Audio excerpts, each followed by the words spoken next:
Gentleman from Texas is recognized for 2 minutes. Madam Chairman, I ask unanimous consent to revise and extend my remarks.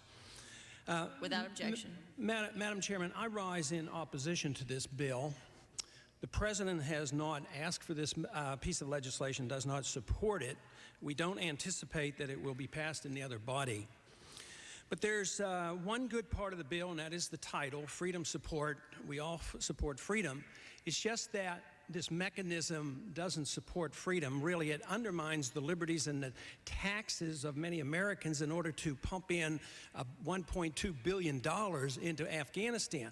One of the moral justifications may be for rebuilding Afghanistan is that it was the American bombs that helped to destroy Afghanistan in our routing of the Taliban.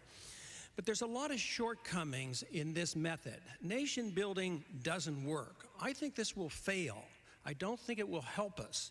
I don't think for a minute that this is much different than social engineering that we try here with a lot of duress and a lot of problems, and now we're going to do it over there where we really don't understand the conditions that exist, and they're not like here. Some, especially those in that part of the world, will see this as neo-colonialism because we're over there for a lot of different reasons. And even in the bill, it states one of the reasons. It says we are to design an overall strategy to advance U.S. interests in Afghanistan. Well, you know, I wonder what that means. Over 10 years ago, there was an explicit desire and a statement in the administration that until we had a unified government in Afghanistan, we could not build a gas pipeline across northern Afghanistan. And those are some of our interests. Does that mean this is one of the motivations? I imagine a lot of people in the Congress here would say no, but that might be the ultimate outcome.